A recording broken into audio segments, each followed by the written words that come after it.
ഇന്നലത്തെ ടോപ്പിക്കിന് നല്ല വിമർശനം ത്രെഡിൽ നാം ഏറ്റുവാങ്ങിക്കൊണ്ടിരിക്കുകയാണ് കേട്ടോ. പലർക്കും പല അഭിപ്രായങ്ങളല്ലേ, അവർക്കത് പറയാനുള്ള സ്വാതന്ത്ര്യമുണ്ട്, എനിക്ക് എൻ്റെ അഭിപ്രായങ്ങൾ പറയാനുള്ള സ്വാതന്ത്ര്യമുണ്ട്. So leave it. To educate everyone is not my responsibility എന്നുള്ള ബോധ്യം എനിക്കുള്ളതുകൊണ്ട് ഞാൻ അതിന് എല്ലാത്തിനും കൂടി ഇതിന് റീപ്ലൈ പറയാനൊരു വീഡിയോ ഒന്നും ചെയ്യാൻ നിൽക്കുന്നില്ല. So leave it about that. നമ്മൾ അടുത്ത ഒരു ടോപ്പിക് എന്ന് പറഞ്ഞത് ഞാൻ മനസ്സിലാക്കിയൊരു കാര്യമാണ് കേട്ടോ. ഞാനിങ്ങനെ നാട്ടിൽ കണ്ടിട്ടുള്ള അല്ലെങ്കിൽ മറ്റുള്ളവരുടെ ഇടയിലൊക്കെ കണ്ടിട്ടുള്ള ഒരു കാര്യമാണ് ഇത്. എന്താണെന്ന് വെച്ചിട്ടുണ്ടെങ്കിൽ കരയുന്നവരനെ കളിയാക്കുന്ന ഒരവസ്ഥ.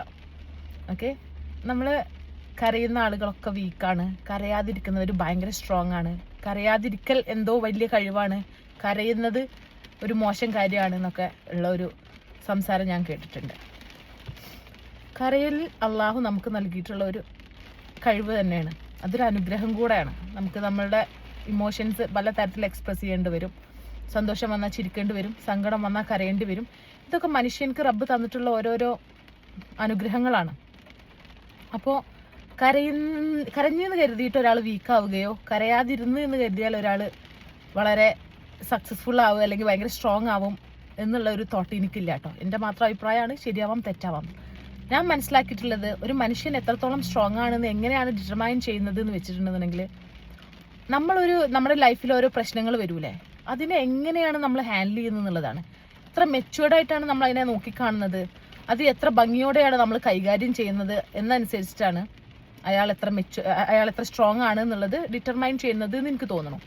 അല്ലാതെ നമ്മൾ കരഞ്ഞാൽ വീക്കാവും, കരയാതിരുന്നാൽ ഭയങ്കര സ്ട്രോങ് ആവും എന്നുള്ളത് ഒരിക്കലും ഇല്ല. നമുക്ക് പടച്ചോൻ അങ്ങനത്തെ ഒരു അവസ്ഥയിലൂടെ കടന്നു പോകുമ്പോൾ കരയാനുള്ള കഴിവ് തന്നിട്ടുണ്ടെങ്കിൽ അൽഹംദുലില്ലാ, നമുക്ക് കരയാൻ പറ്റുന്നുണ്ടല്ലോ, അത് ഭയങ്കര വലിയൊരു കാര്യമാണ്. പക്ഷെ കരഞ്ഞുകൊണ്ട് അവിടെ കിടന്നാൽ തീർന്നു.